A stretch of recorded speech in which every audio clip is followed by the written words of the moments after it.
Well, good evening, ladies and gentlemen, and thank you for joining us for tonight's Bright Nights Understanding Bipolar Disorder event. People are continuing to stream into the room here, and we welcome and thank everybody for coming, which is why I'm slow walking this introduction just a little bit as people continue pouring in. We actually had over 300 people registered for tonight's event, so we're really grateful for everybody taking time out of your schedules to come, and I think also shows the import of this subject of tonight's conversation. So thank you all for joining us. My name is Eric Edelman. I'm the Executive Director of Kadima. Kadima is a nonprofit provider of services to folks with mental health challenges. Most of our work is residential care and support in group homes and independent living settings, everything staffed from 24 hours a day through independent living and beyond, providing support and care to folks who are managing severe and persistent mental health challenges. In addition to residential support, we provide clinical support, and our Zussman Activity Center, a program we're transitioning into a clubhouse, if you're familiar with that model, provides activities and a sense of community, a place of belonging, and things for people to do and be productive during the day. In addition, we do a lot of education in the community, which is why we're excited to partner with the U of M Prechter Bipolar Research Program to present tonight's event, which has been supported by Kadima's Tyler Howard Memorial Fund for Suicide Prevention. We are grateful for the continued partnership. This is several years now with the Prechter program, and certainly want to thank Mrs. Prechter, Dr. McInnis, and the entire team. A couple of housekeeping items before we begin. First, and importantly, some sincere thanks to Ali Huber from the Kadima team, Kat Bergman, and Fawn Kalashevsky from University of Michigan for your help in putting tonight's event together. For those who have been on these events or have seen them, there's a lot of work in the background that goes to putting them together. So thank you very much to Ali, Kat, and Fawn. A few other notes. Tonight we're not going to use the chat for Q&A. We're going to use the Q&A function. So if you're familiar with, or if you're not familiar with Zoom, you go down to the bottom of your screen, you can see the Q&A function. Please place questions in there. We won't answer questions until the end of the presentation, but you can put them in any time, and we'll do our best to get to all the questions you might have. We're going to do that both so that we can have one discussion instead of several in the chat. We'll also plan to, we're able to print off or have a record of all the questions later on, which we'd like to do. If you are a social worker seeking CEU credit tonight and you have not yet emailed Kat Bergman with your confirmation, please be sure to put your email and full name in the Q&A so that the folks from Core Learning can see you and make sure you get your credit. So again, if you're a social worker who has not emailed your confirmation about CEUs, please make sure you put your email and full name in the Q&A so that you get your credit.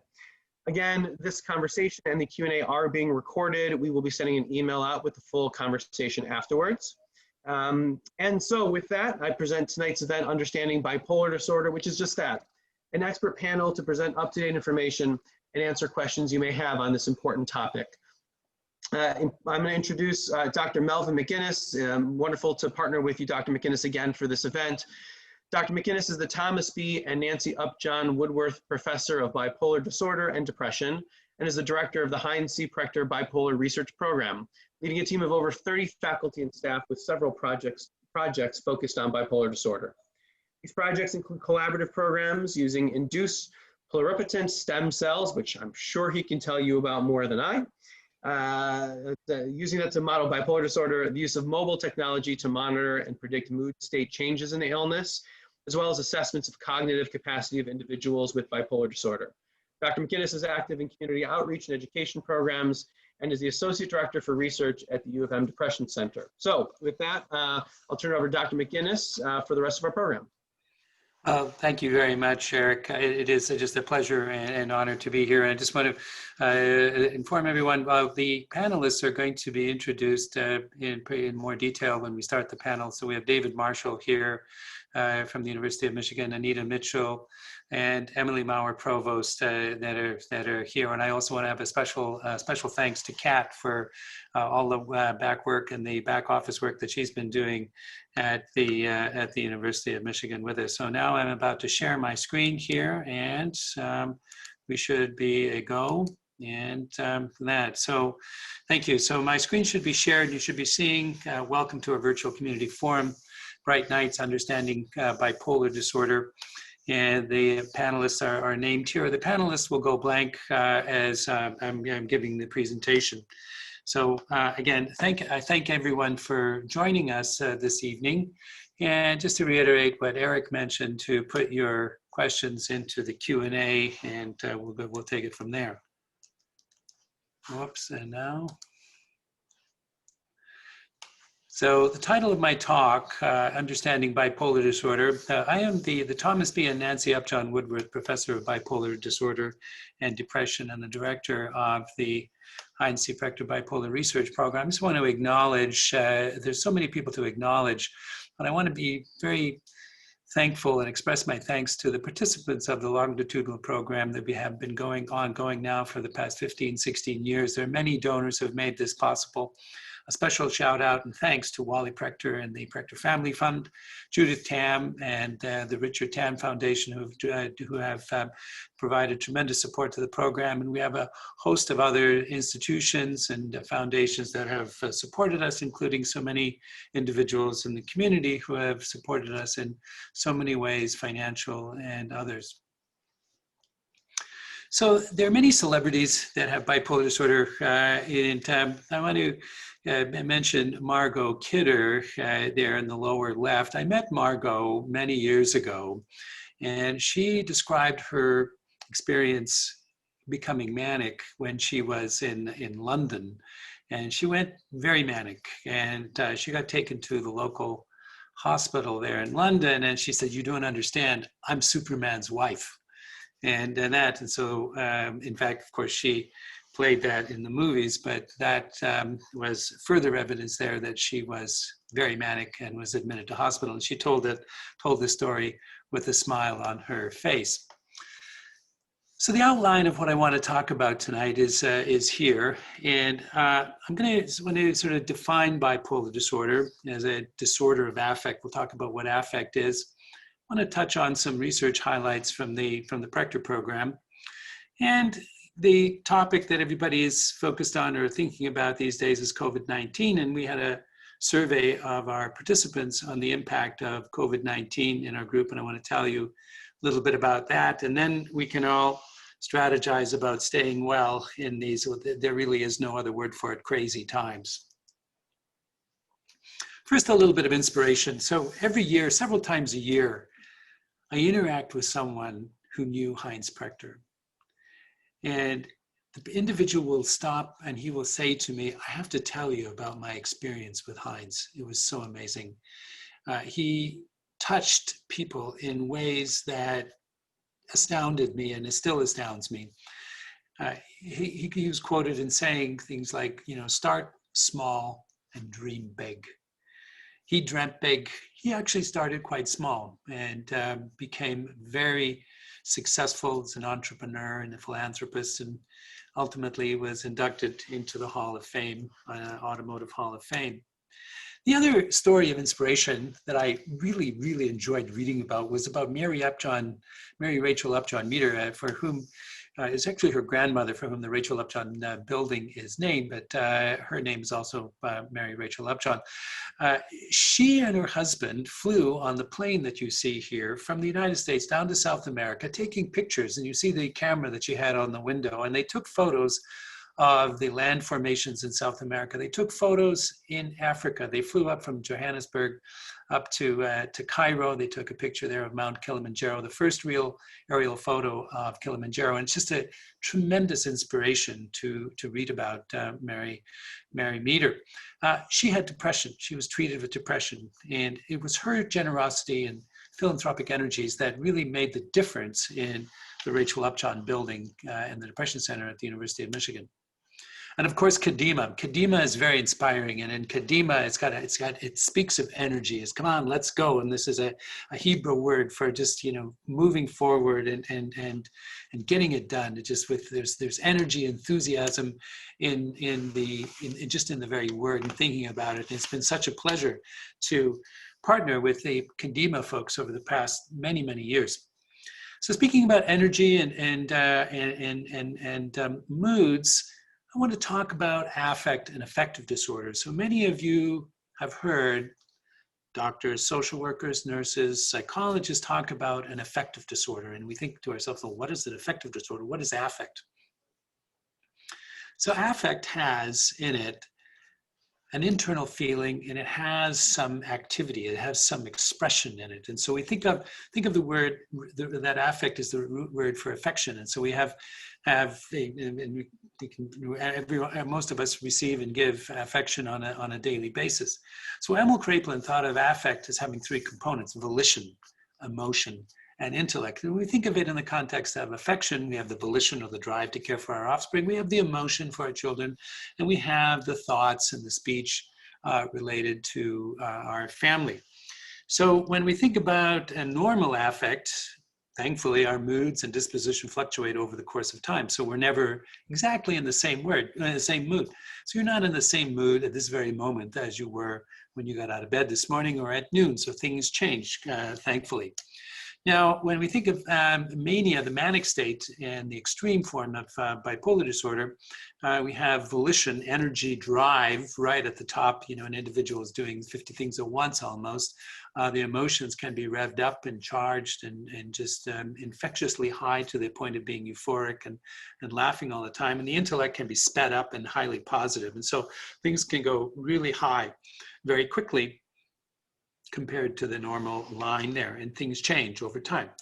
Now, where the concept of affect really is helpful is in the understanding of mixed affect. And when I was in training, I always had a hard time understanding what they meant by mixed affect. And it wasn't until I really went back to the sort of classic masters of psychiatry, 100 years ago, that really had the privilege of taking care of people in their natural state. Now, it was not a very good thing to not have any interventions for these individuals, but they were able to understand and make astute observations on these individuals. And so they noticed that there would be individuals that got into these high energy, high volitional states and having a low mood and a negative content of thought at the same time. So what have you got? You've got somebody with a lot of energy knocking around inside of them and a low depressed mood and a negative affect. It's a very dangerous state. And so suicide is one of the high risk states, high risks in this particular state. And in fact, suicide, sadly, is common in bipolar disorder. I think that bipolar disorder has the highest risk of suicide of all the psychiatric disorders or medical illnesses. And in fact, a quarter to a half of individuals with bipolar disorder will attempt suicide at some time in their lives. And 10 to 15% of people will die by suicide. So these statistics are often disputed because sometimes it's not entirely clear whether someone indeed died by suicide or died by an overdose, whether it was an accidental or an intent, or whether the accident was somehow perhaps not as much of an accident as it looked like, or whatever. So in order to really understand suicide, one needs to get an assessment or appreciation for the accident rate. And so here in the lower band there, you see Margot Kidder ultimately died by suicide in 2018.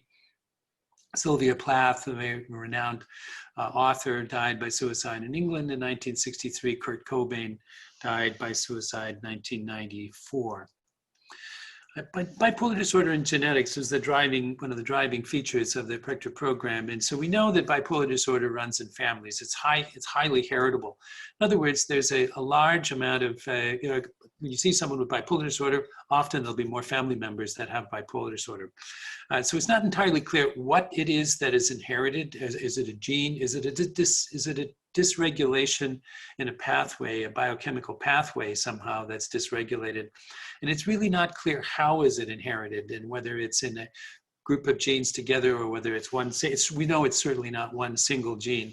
And we know that genes can sometimes change from one generation to the next. So there's still a little bit of confusion and uncertainty as to exactly what it is and how it's inherited. But we do know that having a bipolar sibling or a parent increases the likelihood of developing bipolar disorder, probably in the range of 5-fold. So you think of bipolar disorder having a frequency of about 1% of the population, and so at about a 5-fold increase means that in a family where bipolar disorder is segregating or runs in it, there'll be a higher risk, and overall about 5% of those individuals in a larger population have bipolar disorder. And the important thing here is that these numbers are often presented in the context of a population rather than the individual. And so we know, for example, at an individual level, the more individuals that have bipolar disorder in a family, the greater the risk of other people having bipolar disorder in the family.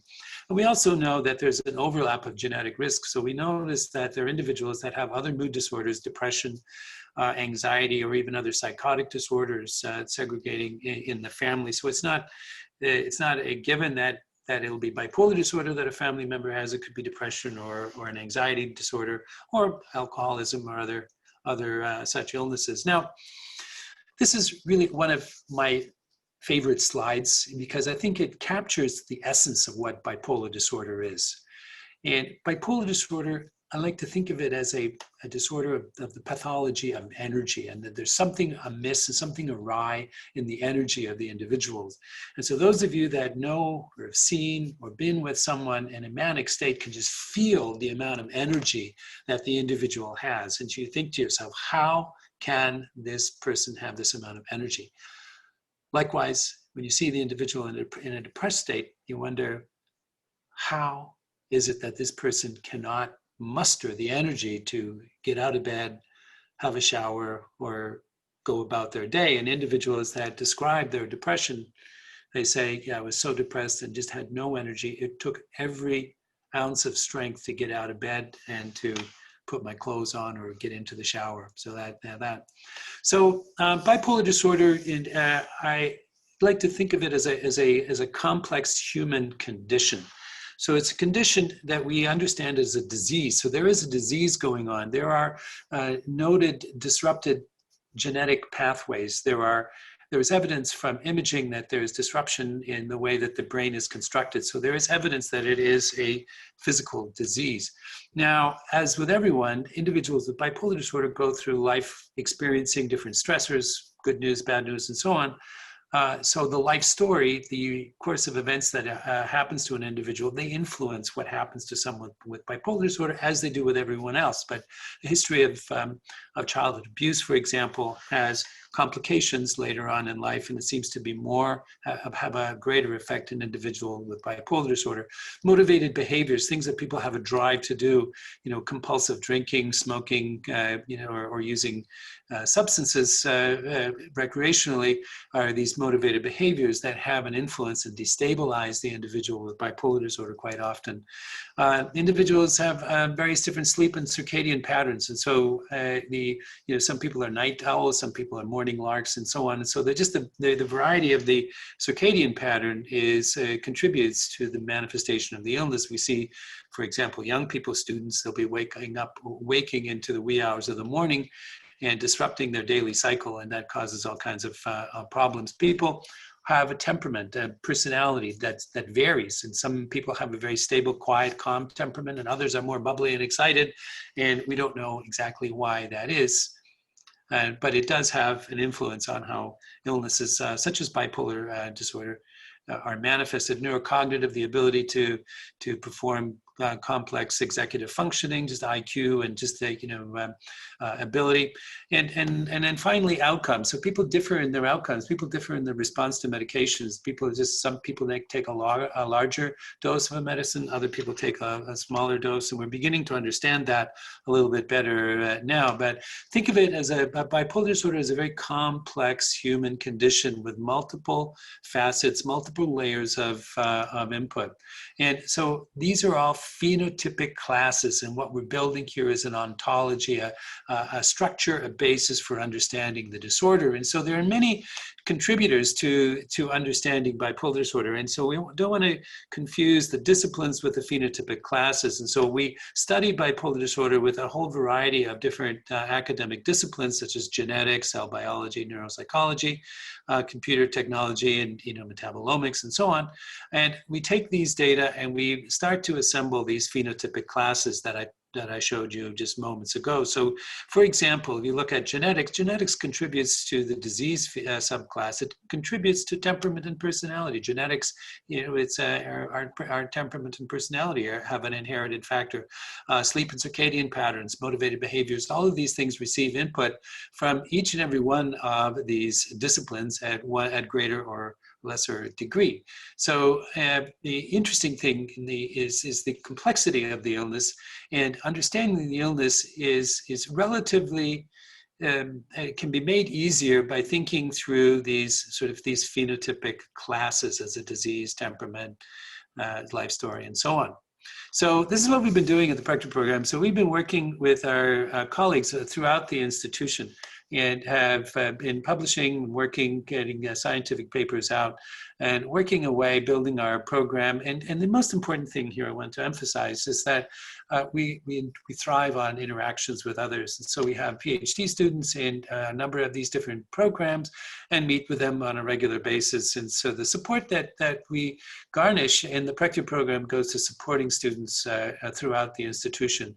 And these are young people that come to build their careers and build their lives and thrive on their interests. And it's just a tremendous privilege and pleasure to be a part of that and to grow the field with the energy of the youthful academicians. The next thing that we've been sort of excited about is that we've been asking the question, in order to really truly understand bipolar disorder, we need to understand it at an international level. And so last year, exactly around this time in October, we assembled a group of scientists in Ann Arbor here to really focus on how we're going to engage individuals worldwide in the study of bipolar disorder. And so what I would love to see happen, I want to see everybody who has bipolar disorder worldwide to have the opportunity, should they wish, to participate in research and contribute to the fund of knowledge that we have. So where are we now? So I just want to focus on a couple of projects in our program that I think exemplify what we're doing. And this slide just emphasizes the predicting feature. So we're interested in predicting outcomes of bipolar disorder. And so we have a program called Priori, Predicting Individual Outcomes for Rapid Intervention. And just to emphasize that this project is based on an observation and statements that were made by family members many, many years ago to me. And so, would be in the ER or be in somewhere interacting with someone and I'm trying to get a history, and they would say, Dr. McInnis, I could hear it in their voice. There was something different about the way my brother, sister, husband, wife, child was behaving and talking a couple of weeks ago, and I knew something was about to happen, but I just couldn't quite put my finger on it. So we asked the question: then can we teach a computer program to determine or figure out what is going on? And if a human brain can hear it, many a person, the students will say, "Oh yeah, I just have to." Say 3 words and, my mom says, what's wrong? They can figure out if there's something going on. So there's something in speech that we can pick up on. And so what we have is a program that picked up from the speech from the outgoing conversations on a telephone. And they would extract the features at the computational level from the acoustics of speech. We'd compare that with the mood estimation, and then we would do the analysis to determine, could we estimate whether an individual was manic or depressed? And so we were showing considerable progress in this project, and we've now been working in the past 8 years on this. And so now we're focused on even shorter periods of time, the emotions and how people express emotions. Emotions are directly observable. And you can see the slide here. This is a soccer player who is expressing some emotion in scoring a goal or something good happening. So there's an activation level in our emotions. So we're energized, we're aroused. And so there's a valence, a positive, yes, we can do it. So you can see here, the expressions are really shorter termed expressions, and they're experienced, but they're expressed in speech. And so what we're asking is that can we use our estimations and evaluations of emotions that are picked up out of speech to determine and predict mood states. And so this goes back to a primary symptom of bipolar disorder. This is emotional dysregulation, and people, get really aroused and activated or in a positive and negative way. Dr. Maurer Provost will be taking questions on this topic. So we're also engaged in mechanistic research in bipolar disorder, biological mechanisms. So we're interested in two elements of the research, the ability to predict the outcomes from a clinical perspective, but also the ability to understand mechanisms. So all new drug mechanisms, all new identifiable drug targets, all new understandings of disease pathology are really going to be anchored in biological mechanisms. And so individuals have contributed a skin sample that's taken to the lab and reprogrammed. Yamanaka, he won the Nobel Prize in 2012 in medicine. For this process, and they're induced into different types of cells, and they're tricked, if you will, they're coached into becoming human neurons, and these human neurons are then the subject of the ongoing research. And so what we have found is that neurons that are derived from individuals with bipolar disorder, the red is a bipolar patient, they are more active. They're just reactive. They fire at a very great intensity. So this measure here, what you're looking at in the red, is the intensity of the action potential of the nerve signal in a cell. Much greater in individuals with bipolar disorder compared to healthy controls. Now, the interesting thing was when we cultured these cells with lithium, it calmed that reaction down. And so this, in a very simple description of the nature and the type of research that's being done in this lab. And there's a whole several chapters, if you will, of work that's going on looking at how cells function and what their activities are, and what we can expect in the future is that we're going to be seeing a greater understanding of the different cell types. You see here on the right here, you see the pictures of these nerve cells. So these cells are grown. They're grown with other elements of cells. They're grown to determine what helps these cells grow better, what helps them grow, or what causes them to grow in a manner or function in a manner that's less healthy, and so on. But it all goes back to this simple experiment here that I think that I love to show, and many of you have heard me talk, have seen this slide before, but it does exemplify the nature of the experience. So you get, an abnormal finding in a neuron derived from someone with bipolar disorder compared to the healthy controls, and then tested with the intervention, whether it be lithium or grown with other cell types, or such as the case may be, and there is a significant change in it in the way the cell is. So it's science in biology at its purest, and it's very interesting and just tremendous a lot of fun. Now, COVID-19. So this is what is on everybody's mind now. Many of us are actually getting quite tired of the pandemic, and that is a bit of a concern, because we're here in Michigan, we're seeing an uptick in the infections, and so there is every reason to believe that we're potentially heading into another wave or an increase. And so I want to make sure that everybody just pays attention to the CDC, and the CDC is our friend and can provide us with good information. Now, early in the pandemic, we became concerned about the effects of the pandemic on individuals with bipolar disorder. So there are many concerns here. Firstly, the pandemic itself is stressful.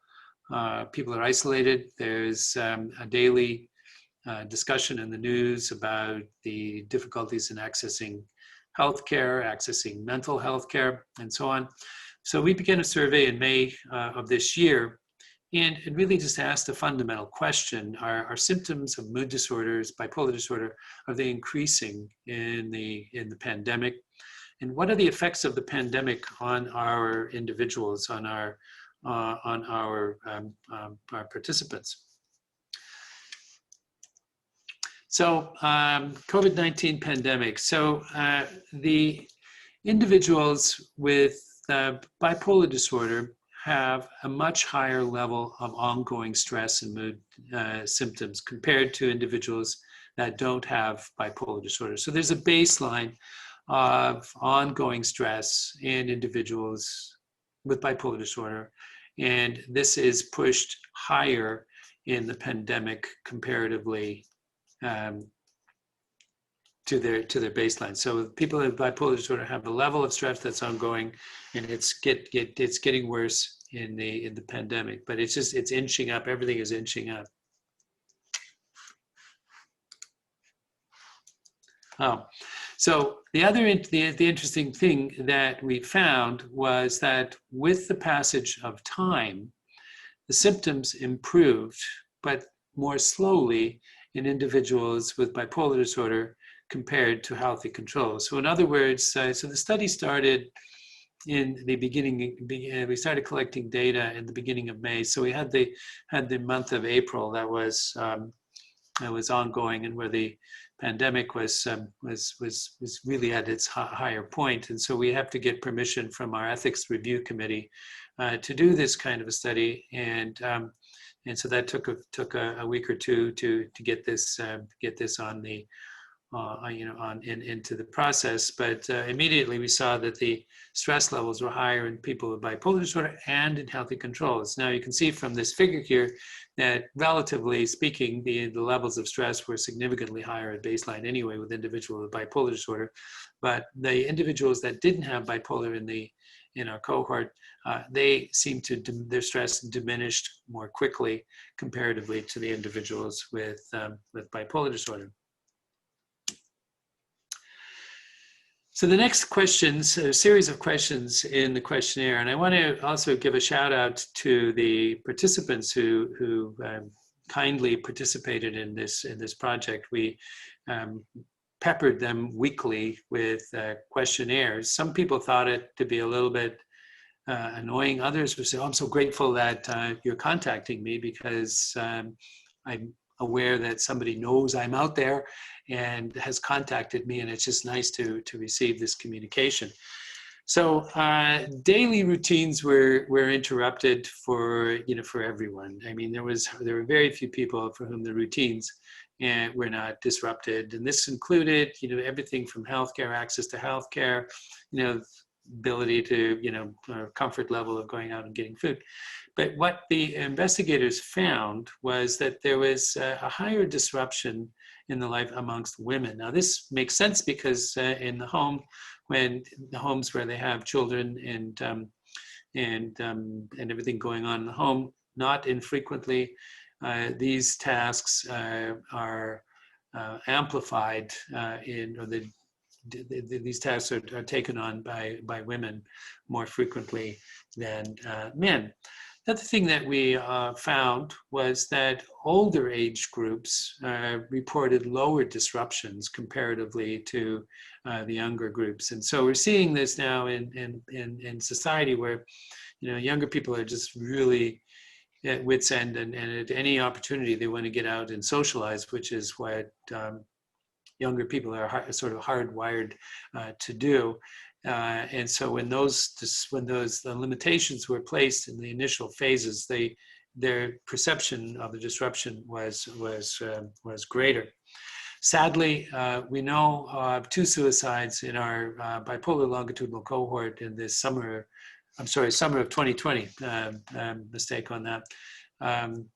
COVID-19, I was thinking there, but in the summer of 2020, we sadly had 2 suicides in our cohort. And one of the individuals had participated in the COVID-19 review and study, and we were not able to identify anything in the answers that indicated or could reveal any intent of suicide thoughts in this individual. The other individual did not choose to participate in the study. So what we're concerned about in the bigger picture of things is and many of you have read about this, the so-called long haulers. And so there are around 10% or more individuals that have long-term side effects. And these side effects are fatigue, concentration difficulties, and just a general sense of illness, and just not being able to function in the way that they had been. So our concern, concern in bipolar disorder is that this will be accentuated a little bit more. The individuals that we know of that had contracted COVID-19 in our cohort, the ones that I'm thinking of right now were primarily on disability already, and a number of them were older and retired. So I don't have evidence of anybody not being able to do their job in the context of COVID-19 in our bipolar cohort, but we're anticipating that there's going to be challenges ahead. And as time passes, this is something that we'll be watching for in a major way. And David Marshall can address potentially some of the neurocognitive concerns and things that we would have there. So, I think that we have all kinds of things available to us, and people read the newspaper, and you pick up the newspaper or open a newspaper online, and you readily find an article on how to cope with COVID-19. So there's every opportunity to read more and think about what to do. But the advice that we've been giving out and sharing is relatively straightforward and simple. Routine is important, exercise and diet. In bipolar disorder, the management, sort of clinical management of bipolar disorder, routine is really, really important. And so there's a strategy that we refer to as, this circadian therapy, not circadian therapy, rhythm, IPSRT, interpersonal and social rhythm therapy, which really helps the individual to identify, a constant time for bed, constant time for waking up, a constant time for starting the day, and having your evening meal at a regular time. Now, individuals with bipolar disorder often find this incredibly difficult to do, and especially when one's mood is going up and down and energy is abundant in the evening or later, then people will want to make use of that time. But it's really important, even at any time, especially now in this time of pandemic, to have a routine in particular throughout the day. Exercise and diet are very important. And I think that if one were to be so unfortunate to contract COVID, being as healthy as one can be is really puts one in a good position to be able to survive it, although that is certainly no guarantee. And there are many examples of individuals who are very healthy who get a very bad form of the disease, and we don't understand at all why that is. So maintaining a regular sleep schedule. Now, this is something that's very important, and a thing that in clinical care of individuals with bipolar disorder that we address every time, every clinical assessment. Every time I see one of my patients, I say, how is your sleep? Are you, tell me what your sleep is. And I don't I'm not satisfied with them saying, doctor, it's fine. Doctor, it's fine. I say, what time do you go to bed? Do you sleep through the night? Do you wake up feeling refreshed and that? So we want to know exactly how your sleep is. Now, it's even more important in these crazy COVID times to have a regular sleep schedule. And so having a strategy for sleep is very important, and discussing a sleep strategy with your care provider is incredibly important. And the interventions for early, kind of short-term interventions like a benzodiazepine, we'd use that in sort of short-term strategies. Those are okay, but it is we're now in the long stretch of this, and so it's very important to have a very clear discussion with your care provider, about what the options are for managing your sleep, and really discuss that in great detail, because it's very important to get a good night's sleep. Health is so dependent on sleep. So I minimize substance abuse. Now, I say that for a variety of different reasons, but especially because somatically or through your whole body, COVID, has done untoward things to hearts. It causes problems with, any number of different organs in the body. And so alcohol can cause all kinds of problems with heart. It can cause, it just can disrupt heart rhythms and that. So there's a whole series of different challenges cardiovascularly that alcohol can do, not to mention the disruption in the routine that it has. So individuals are very much encouraged to evaluate the importance of substances in their lives and really take a stance as to what the right thing to do for them is. And of course, very importantly, we want individuals to follow the CDC guidelines and keep track of what they are recommending. So I just wanted to put this slide up. I want to bring your attention here to the lower right, BP Magazine, bphope.com. I just want to give a shout out to them, because that's a really good magazine and really focused on bipolar disorder and really has had several discussions. They have a blog. They have a whole series of things there on how people can manage bipolar disorder. And who would have thought that we could save the world by taking a nap, and that. So relieving stress helps us to tolerate the stress of the pandemic and everything. So there are many things that you can do to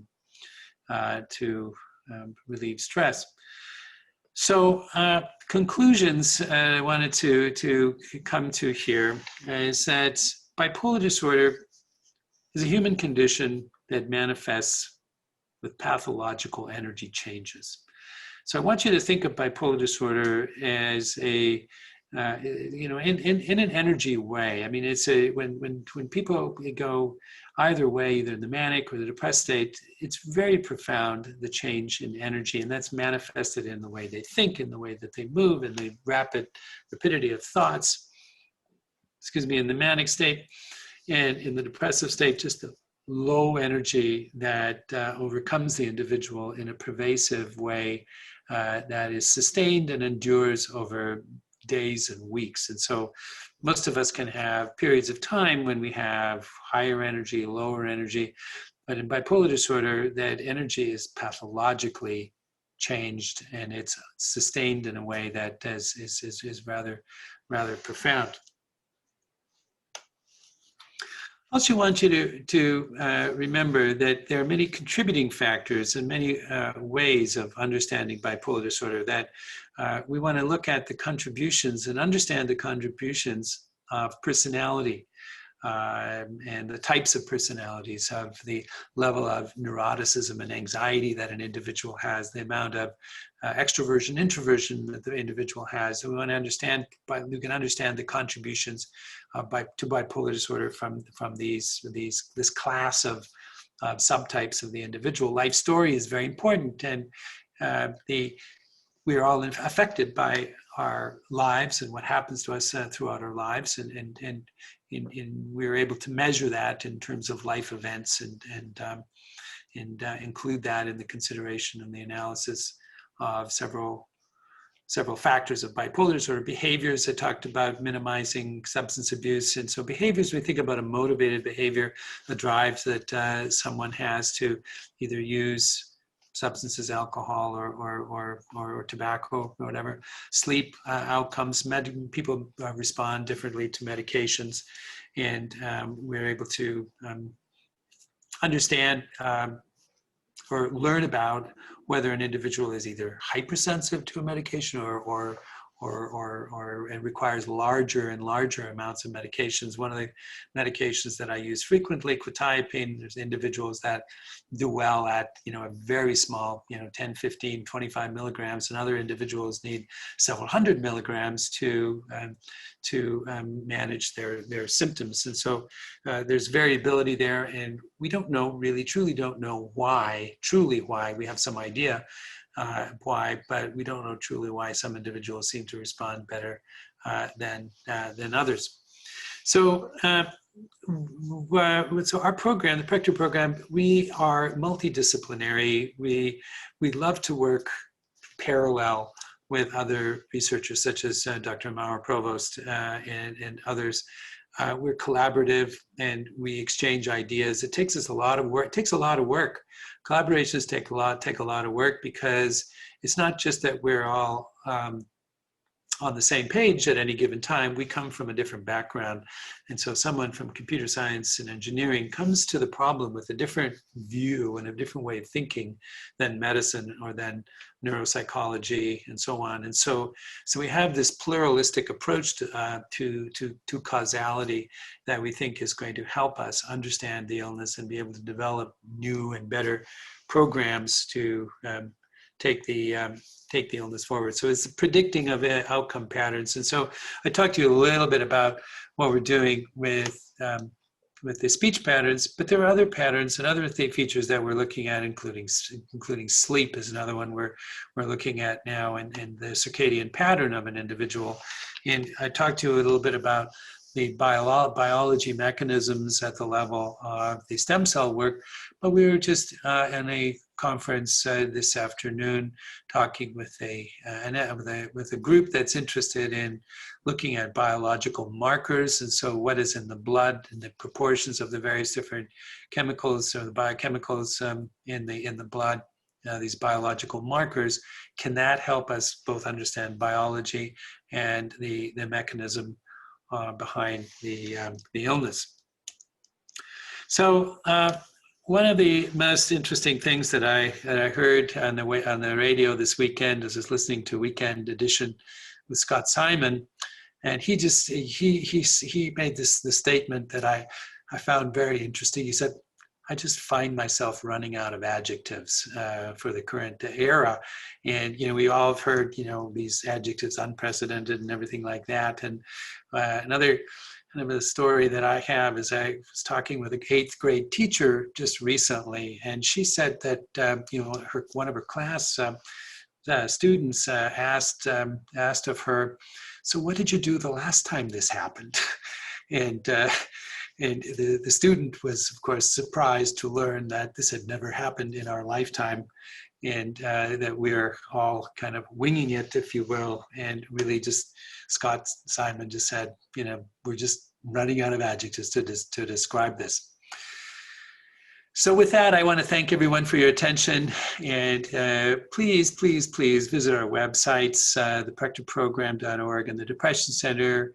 I've just given you a little bit of an insight as to what we do and why we do it. There's so many different things to talk about, and we're happy to do that. We didn't talk about treatment strategies here. We've had participation in clinical trials. We're not active in any clinical trials at the moment. It's our vision and mission that if we can understand the underlying biology in greater detail, that will set the stage for greater understanding and development of newer medications. And so I think now, Eric, I turn it over to you. Yes, absolutely. Well, thank you very much, Dr. And McInnis. I'm sorry, go ahead. I'll stop sharing my screen. Perfect. Oh, no, there's one more screen. One more. Yeah, is that? Or wait a minute. Yes. And this is the panel. So, Eric, please. Go ahead. Thank you. If the panelists would turn on their video cameras, if you would, please. And I think, Dr. McInnis, you can stop sharing whenever you want, and I'll go ahead. I've got the names. I'll be able to introduce folks. So thank you all. And Dr. McInnis, interesting, as always, appreciate your insights on the subjects and sharing some research and some general knowledge and the rest of what you shared today. It's always important information for all of us to hear. A few notes before I introduce folks. Again, I'm Eric Edelman. I'm the Executive Director of Kadima, and delighted to be partnering with the U of M Prechter Bipolar Research Program on tonight's event. If you do have questions, please be sure to put them in the Q&A. I am monitoring that, and we'll do our best to get to as many questions as we can, but there's a lot. So keep them coming. We'll try to kind of pull some together if we can, but apologies in advance if we don't get to all the questions. So we have more time for that. Let me stop talking about that and have our panelists introduce themselves. So we'll start with Dr. Emily Maurer Provost. Doctor, if you introduce yourself. Hi, I'm Emily Maurer Provost. I'm an associate professor in computer science here at the University of Michigan. And I've been really honored to work with the team at the Prechter team for, I think the last 8.5 years now. And it all started with a conversation between me and Melvin, where he said, you know what, we have this insight where when someone's healthy, they sound like themselves. And when someone's not feeling quite as well, their family members all report that you can hear it in their voice. And as an engineer, I thought, well, that sounds like a straightforward thing that I can quantify. Why don't I just use my expertise in emotion recognition, which is what I did my PhD in, speech-centered emotion recognition, to see how I could help. Now, I heard Melvin talking about the interesting opportunities and challenges that are associated with interdisciplinary collaboration. And this is exactly where it starts, where one side thinks, my, what an easy problem that will be to solve, and then starts going. Now, I guess one could argue that starting that way is almost a great way to start because you start with enthusiasm. But what I've learned over the last 8.5 years is just the level of complexity that's present in how bipolar disorder presents. And it's not that somebody is always expressing their symptoms. It's not that someone is always feeling elevated when they're in a state of mania, feeling lowered when they're in a state of depression. And the challenge that we've had to really face is how can we use changes in speech, changes that might not be persistent, changes that might be ephemeral, to try to understand how someone is actually expressing their illness.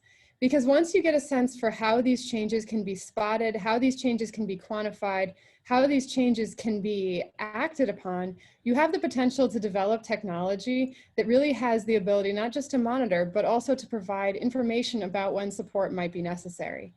And so what we've been building towards is this very thing. We've been asking how we can use speech collected from somebody's daily environment as a way to understand when intervention might be necessary. And I've been so excited to work with the Prechter team for all of these years, and I'm excited to see where we'll go. Thank you very much. I want to turn next to Anita Mitchell, my colleague who I've had the pleasure of working with daily for the last year and a little bit. So Anita, why don't you talk about your role and introduce yourselves with some of your background to the group. Good evening. My name, as Eric said, my name is Anita Mitchell, and I am the Director of Residential Services with Kadima. So in my department, we provide support in residential settings for those who have been identified with a severely persistent mental illness. And we have what I like to call a continuum of care, where our highest level is our licensed facilities 24 hours a day. And we have our semi-independent, which ranges from 16 hours a day, 7 days a week. And then we have our CLS services that are pretty much on an as-needed services minimally once a week. We do medication monitoring, administration, activity programming, and just provide a supportive environment for those who have been identified needing more support to live independently in the community. Thank you. Thank you so much, Anita. And last, certainly not least, Dr. David Marshall. David? Hello, everyone. I'm David Marshall. I am a clinical assistant professor and a neuropsychologist in the neuropsychology program at Michigan Medicine. I've been at the university for the past 10 years. I've been working with Melvin for the past 10 years. And it's been a very rewarding experience. So my interests, particularly within the program, have been looking at comorbid features, comorbid diagnoses that impact individuals with bipolar disorder in their thinking abilities, their memory, their attention, as well as how they function on a day-to-day basis. So when we think about kind of that clinical course. And so I've primarily focused over the years looking at substance use disorders. Lately, I've been looking at cannabis use disorders and alcohol use disorders and how that impacts thinking and memory in those with bipolar disorder. And then also I've looked at individuals with histories of trauma and how that again impacts thinking and clinical course. And so I think, one takeaway that I've taken from everything is certainly, just the appreciation of just learning these life stories of individuals that are coming to participate, the resiliency of people, experiencing severe mood episodes, but still being able to, to develop, rewarding relationships and so forth. And so, I thank all the participants for being part of the study, because it allows us to do what we can do. And as Melvin said, kind of figure out what is driving some of this and how we can create change and help individuals. Thank you very much. So I'm going to go through, there's a few questions that are, first of all, questions are all over the place, which I in a good way, tells you how much people want to know about this subject, and I think underscores the importance of events like tonight's. So thank you all again for being here, to all the participants and to our panelists as well. There are a couple kind of definitional, not a word, but we'll use it as one. A couple of questions about definitions that I think we just get out of the way quickly. Two questions that were asked: if somebody could describe the difference between bipolar 1 and bipolar 2. Somebody else asked the difference between bipolar disorder and schizoaffective disorder. So just for some clarifying questions, if somebody could touch on those two, please. Yeah, I'd be happy to start. So, yep. So with bipolar disorder, so yeah, I kind of view it as kind of a continuum and kind of a spectrum from a standpoint of you have bipolar 1, bipolar 2, and it's generally based on severity. So with bipolar 1, we know an individual has history of a manic episode. So where they've experienced, you know, a heightened mood state, lack of sleep, racing thoughts, and engaging in multiple different activities. And we think of time frame too. So thinking that those symptoms lasted for at least a week, if not longer. And so that constitutes as a manic episode. In many cases, you need some sort of treatment or hospitalization as a result of it. Whereas when we start thinking about going down the spectrum, start thinking about a bipolar 2, you tend to see more or less severe symptoms. So you tend to see, you know, oftentimes depression is mixed into it with some hypomanic symptoms. So you get some of those highs, but maybe not as high as what you see in a manic episode. And functioning tends to be not as impaired as what you see with a bipolar 1 disorder. And then when we think about schizoaffective disorder, I think it was schizoaffective, correct? I think that was, so yeah, that was schizoaffective.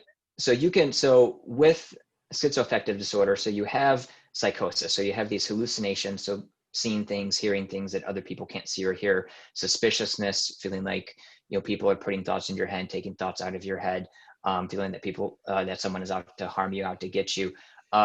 So when you have schizoaffective disorder, those symptoms kind of are constant, and then you have mood episodes that are there as well too.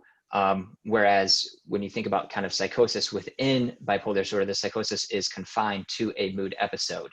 So that's kind of what separates the two of them. Excellent points, David. It's also important to note that individuals, that even though they have a really severe psychotic episode at one time, another time they can just have a manic episode. So they can have, or another time they can have a major depressive episode. So it can be all over the map. And so these. I'm sorry, doctor. No, I want to go apologize ahead. for coughing in everybody's ear a moment ago. Forgive me for that. I'll remember to use mute next time. One other question along the same lines that was asked that I should have mentioned. Somebody asked the difference between, you may have discussed this, so if there's anything else to add, feel free, difference between bipolar disorder and major profound anxiety or depression, which I think you touched on a little, but if there's anything else anybody wants to say, go ahead. Well, a friend of mine studied panic disorder one time because he thought that, you know, the manifestation of acute panic was very similar to bipolar disorder in the sense of the manic arousal in that. And so individuals with bipolar disorder, about 30% of them do experience anxiety disorders, and specifically panic attacks. And so it can be very confusing both to the individual and to the family members. But a panic attack is typically a sudden onset or surge of really intense anxiety that whooshes up and, you know, it endures for about 20 minutes and then fades away. Whereas the manic episodes are more enduring for longer sustained periods of time. Thank you. We have a number of questions about medications in various ways. I'm going to ask a few of those. First, kind of two parts of the same. The first is, how long does it take to find the proper medication treatment, and how does that work?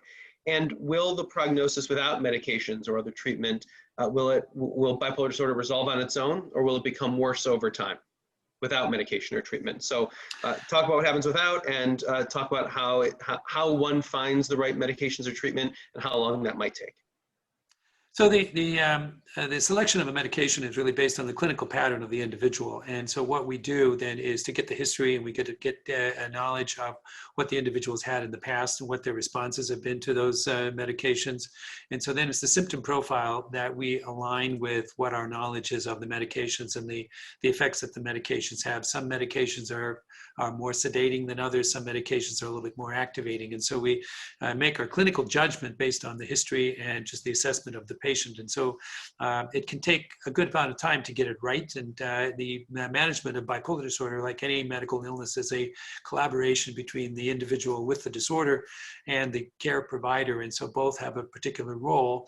And the provider role is to hear and evaluate the outcomes of the medication.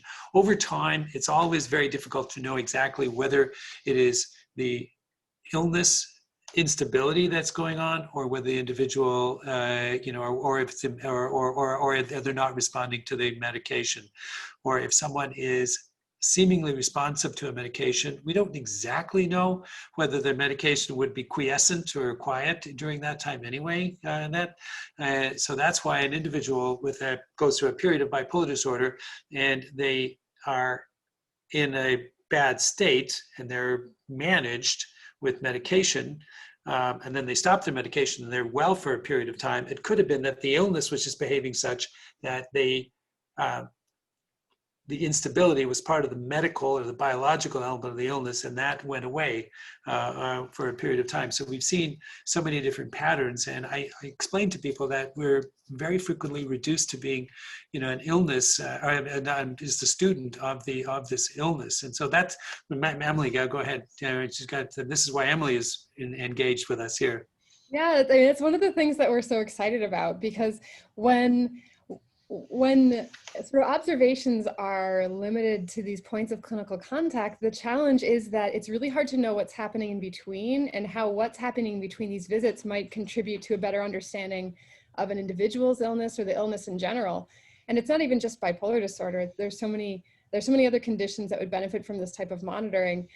And that's the whole idea behind what Melvin was talking about with this priority project, where if we could find ways of measuring how behaviors change in between visits, then we have better sense for how medication might be working, or how new therapies are working, or how drug development might progress. And it's this whole idea of trying to understand how behaviors that are expressed outside of sort of traditional ways that behaviors are observed might tell us more about how people are functioning. Anita, I wonder if you can, go ahead, were you say something? Thank you, Emily. Just before we kind of get back to the other question too, Anita, if you could talk about that from the residential side, from somebody who's responsible for not prescribing medication or doing that sort of diagnosis, but helping somebody cope with and live through. Talk about how on our side of the treatment, how that's figured out and how kind of time that takes and how that mix is figured out. So in our environment, when we start working with Person Serve, they have been normally diagnosed for a long period of time, or more often than not have a co-occurring diagnosis, mental health, as well as maybe some substance abuse issues. So we work with the provider and the psychiatrist to assure that the medications are working for the person.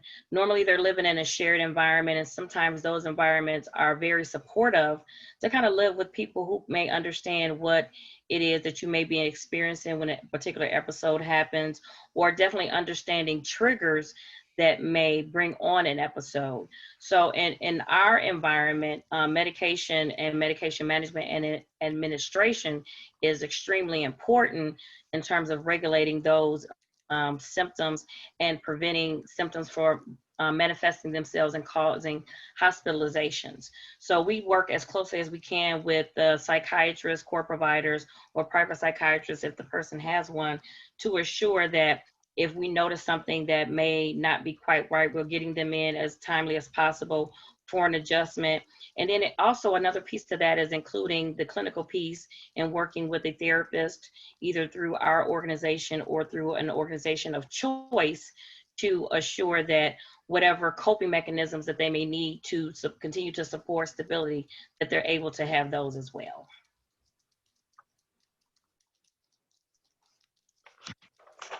Thank you. Anybody else have anything to say about those questions?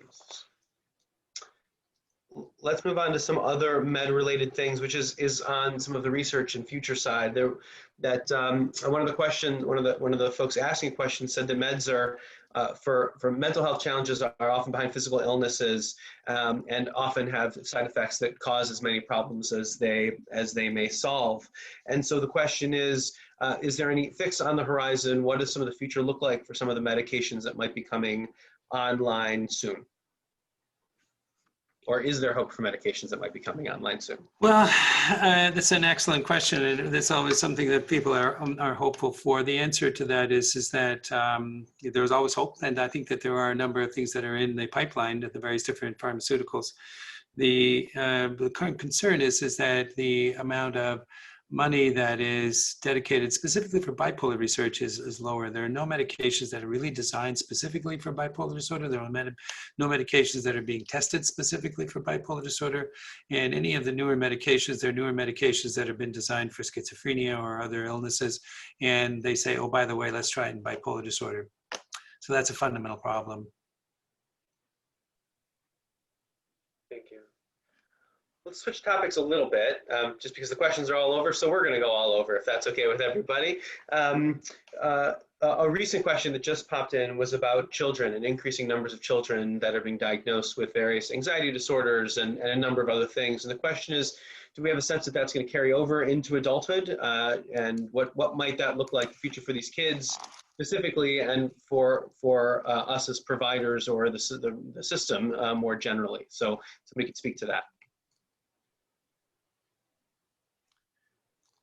Don't make me pick on I think that David and Anita would be great to sort of start that discussion.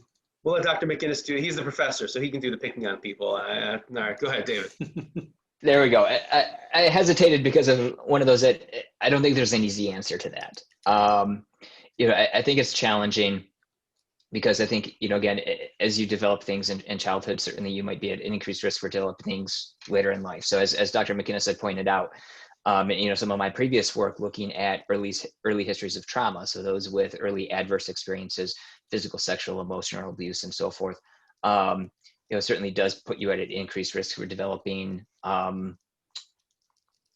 psychiatric illness down the road. So I think, again, if you're predisposed to something in childhood, the thought is trying to get a handle on it as early as you can, trying to get treatment as early as you can, which can help maybe minimize some of the symptoms you experience later in life. Again, will it ever go away? It's a hard answer to give, but it is one of those, it's trying to get into treatment as soon as possible to make sure that you can try to minimize the impact of more longer term effects it might have. There were a couple questions about manic phases as you were talking about them, Dr. McInnis. So two that I can see that came in. One asked if people who are in a manic state, if they're experiencing that, do they know it? Are they aware of being in that state? And another person similarly asked that they had a friend who was manic without depression. It went on for a couple of years. And the question is, what's the normal length of each state? And is that possible that somebody had a manic phase without a depressed state? So if you could speak to those couple things. Firstly, there are individuals that have what's called unipolar mania, so they can just have the manic phases and not have any of the depressive phases. It's relatively rare, but it happens in a smaller number of individuals.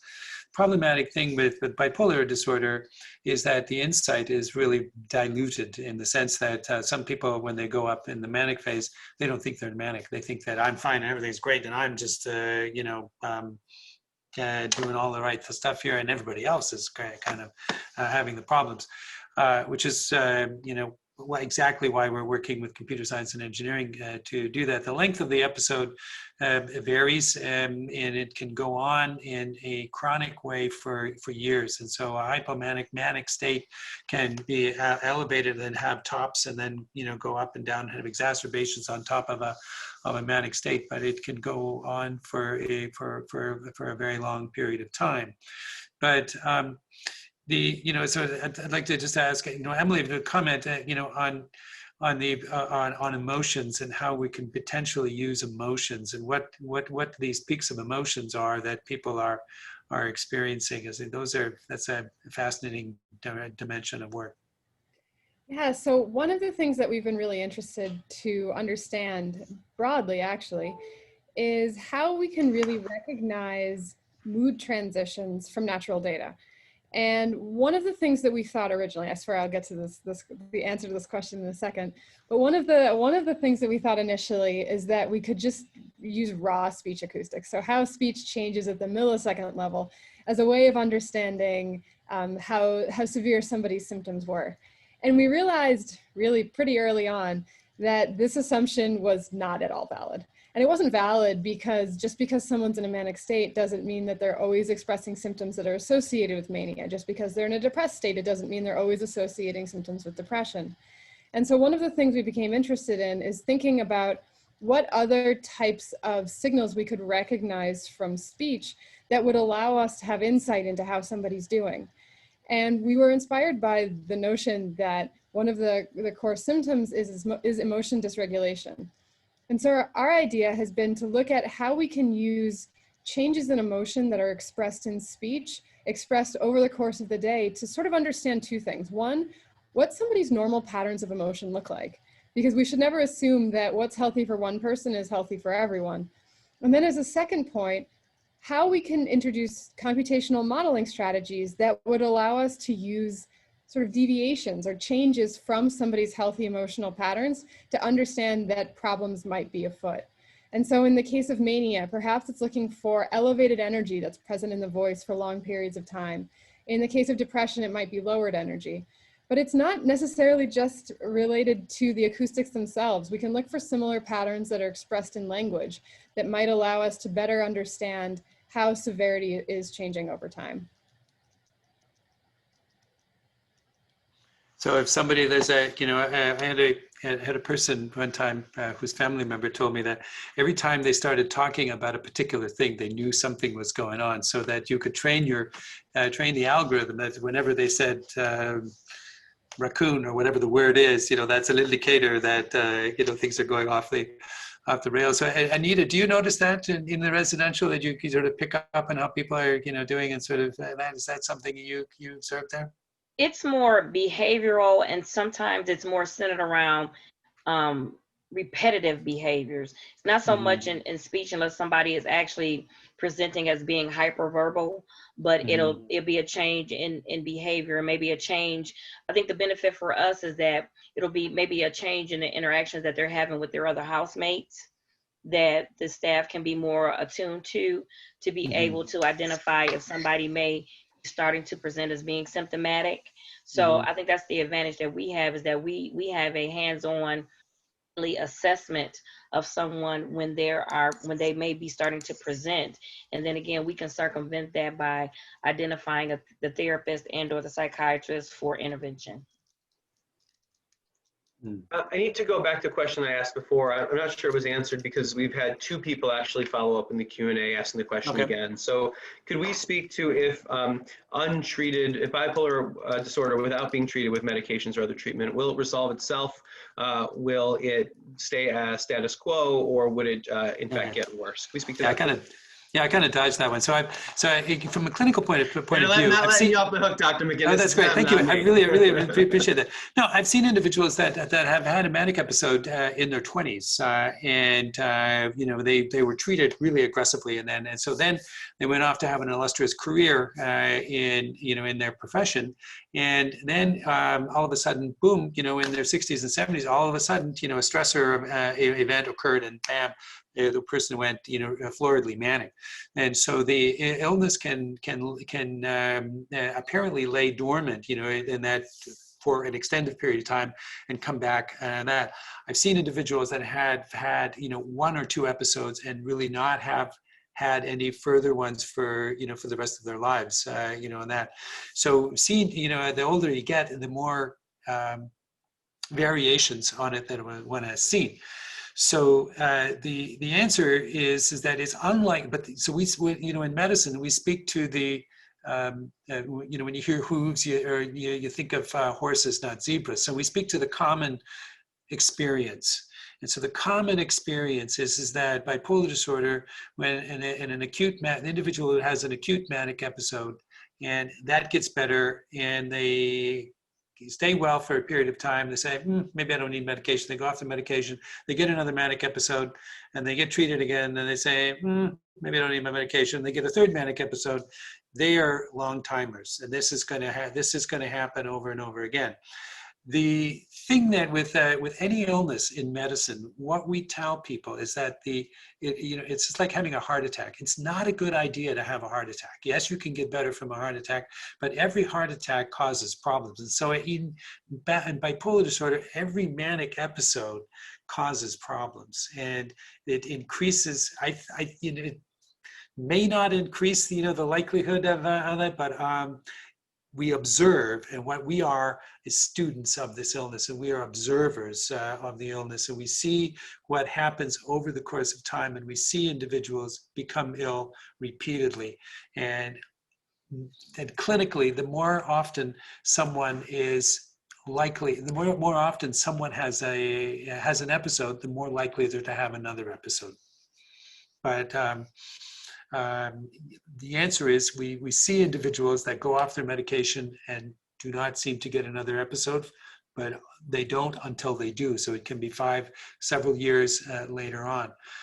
If the individual is doing that, then they want to be very careful as to know exactly what the symptoms of bipolar disorder are. And so this is why we're working with people like Emily and others, and David in neuropsychology, to try to get a sense of what are the risk factors of these individuals. And so imagine a time where you could have your trusted monitoring system, and so that either your speech or behavior patterns are being monitored, and so you would know a couple of weeks in advance if you were headed for an episode and be able to head it off at the pass, if you will. But we're not there yet. And so what we have now is really kind of primitive clinical medicine that says, if you've had something like this, you're really wise to give consideration and pay attention to it, and really do your best to prevent having another one. Certainly didn't dodge it with that answer, so thank you very much for cycling back. It was I think important to some folks. Other couple questions that he touched on a little bit during the presentation, but I think we can spend just another moment on. There's a question if there's yet identified a bipolar gene, and the other question is how do we know that this is genetic and not environmental or cultural? How do we know that bipolar disorder in fact is genetic and not more influenced those other ways? That's an excellent question. So when in my presentation, that's where I showed the 7 different classes of phenotypes, and so that there is a disease class where with contributions from genetics, and there's a neurocognitive, and there's other classes that have contributions from genetics. So genes contribute to the things that contribute to bipolar disorder. And an old friend of mine told me one time, he said, bipolar disorder is 80% genetic and 80% environmental.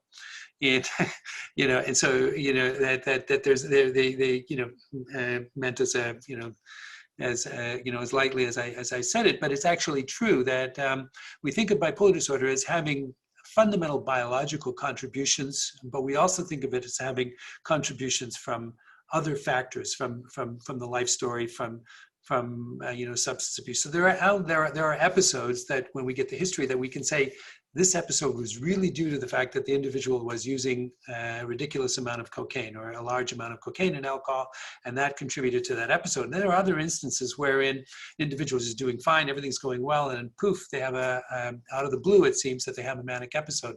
So this is what we refer to in medicine as a causal pluralism. There are many different causes that contribute to the illness. The important thing is that at any given episode, the proportion from each causal element may vary from one episode to the next. So that's a further complication on it. So that's the answer there.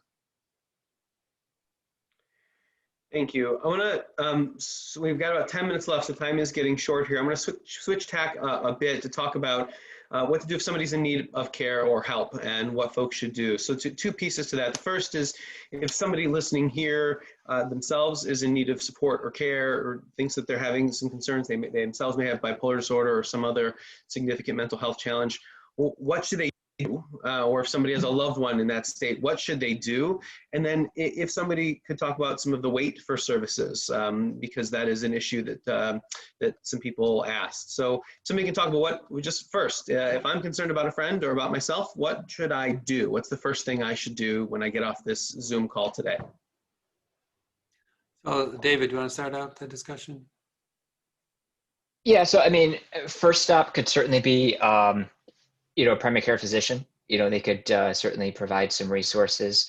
You know, it depends on if a person seems to be in danger of harming themselves. So, I mean, if there's any suicidal concerns, certainly there's the National Suicide Hotline, which could be a starting place as well too. You know, I know, unfortunately, with the University of Michigan, I know we do have a long wait list to get in. But I do know if you do call, I believe the call center, they will kind of outreach it and kind of send some resources kind of into the community where you live. So that could be at least a starting place. But I think definitely not waiting, definitely acting on it is the most important thing to make sure that, you know, you, your loved one, friend, certainly gets the help that they need. And I'm trying to think if there's other resources as well too. I think the NAMI website, I think, can also provide information as well. So, you know, I think just trying to find some local resources can be very helpful as a starting place, at least. I'd like to add to that.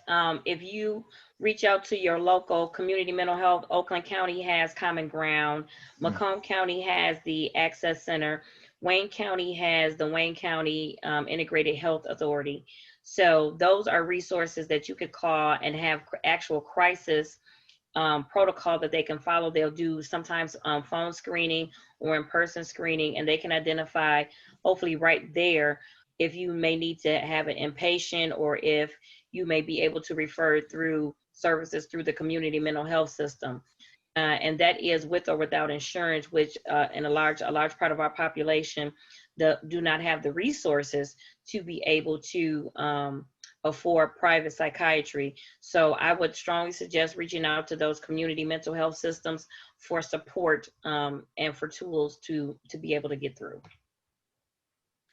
Yeah, I would just also add that it is important to have a plan in advance. And so if you're either live with bipolar disorder, either experiencing it or have an individual in your family with it, it's very important to have a strategic plan in hand as to what to do and know what to do and know what the numbers are to contact you know, your local emergency services, emergency room, and you know, find out about that, and also to know what to do in an emergency. And so if someone is you know, in an emergency with their making a threat, you know, to harm themselves, then you know, you need to call the local authorities, the police, and to say and declare what your 911 and declare what your concerns are, and that they, you know, that you want the authorities to come and help and to take the individual to the nearest emergency room for an emergency evaluation. And it's often helpful to have a plan and discuss it with the individual themselves, and so that you say to your loved one, you know, when you get ill, here's what I want. I need you to be on board with me as to what we should do. And so I've had many a patient who says, listen, when I'm ill and I want to, you know, my friend Kay Jameson, she told me that if I've got a thing signed, and Ray DiPaolo, he is to call the police. I don't care what I'm doing. You call the police and get me to an emergency room right away. So this is a renowned author, a published author, very, you know, but everybody should have a plan in hand as to what they should do in the case of an emergency. It's wise to discuss it when the individual is not in an episode. If you get manic or depressed, how can I help you the best? And that, but I agree with David's point about getting in touch with the primary care doc. They're phenomenal and should be used frequently. I'm going to ask one other question, and it's possible that it was asked by a Kadima board member, which is why I might ask it. It's also a really lovely way to end this conversation, which, and by the way, I see some folks are sharing that just as reminders, in every county in the state of Michigan, there's a community mental health authority. Just simply Google that information depending on the county in which you live. That part is important. United Way's 211 number is great. And somebody mentioned NAMI, the National Association for Mental Illness, I think is what the acronym stands for, NAMI, NAMI.org. is another great resource. We put a few others in the chat, but please take those as well. The final question is, given a lot of talk about mental health during the last 7 months of the COVID pandemic all across the world, is there any thought or hope that increased awareness could be an outcome of that there could be some decreased stigma? Do we think that there may be any connection there, greater understanding or awareness? Anecdotally, anything you can think about that over the last few months?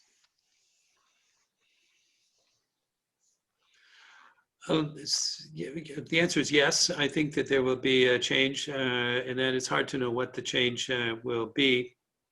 I think we need a policy change. We need a strategic change in the way they access. And I think that just the fact that we're meeting now on Zoom really is remarkable. And holding this on Zoom, it's going swimmingly well. Seems to me. I don't know what the others are thinking, but we've become more verbal in using Zoom. We're seeing patients through Zoom. We're interacting through Zoom. We're conducting our research meetings through Zoom. And we meet several times over the week with our team on Zoom. So we need to change a policy so that Zoom can be accessed nationwide. Now, this is really crazy, but my patient goes to Florida because they have a second home there. I'm technically not allowed to take care of them because I can't practice I don't have a license to practice medicine in Florida. So the chaos is profound. So we need profound policy changes in place. Thank you.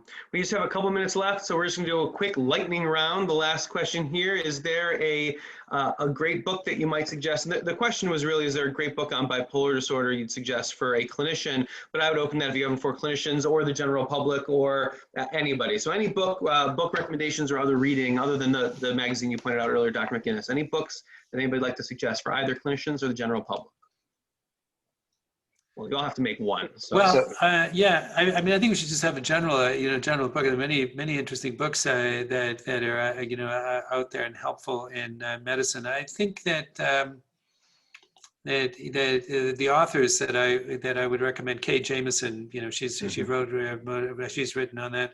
I also want to give a plug for, I've been reading about the 1918 pandemic and how to appreciate how that changed the practice of medicine. And so it's America Pandemic by John Barry, I think is one of the most amazing books that I've read in the past several weeks.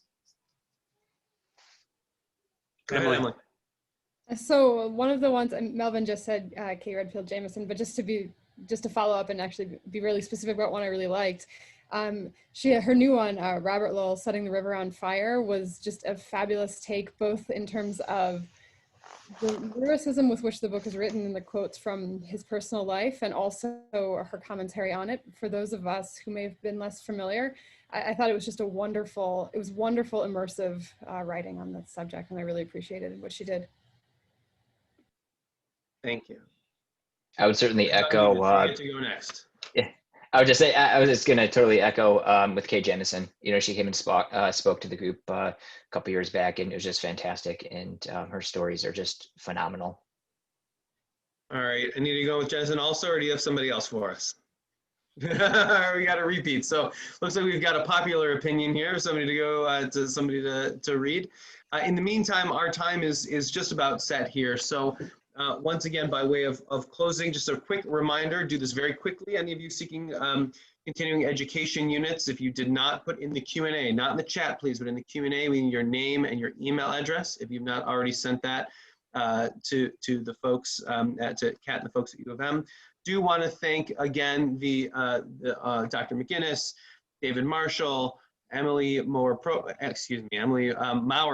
I knew I was going to do that, and Anita Mitchell for their time and for participating in this program. Want to thank the Prechter Bipolar Research Program for your continuing partnership, the Tyler Howard Memorial Fund for Suicide Prevention for their support of this. We are recording this. We'll send a recording and the Q&A to folks shortly, so please keep an eye out for that. Kadima does host a family and friends support group the first Wednesday of every month. It is via Zoom. If you would like more information on that, please just email info@kadimacenter.org, and we'd be happy to include anybody in that group. That's it for our program. Thank you very much. Have a wonderful evening, and please stay safe. Thank you very much.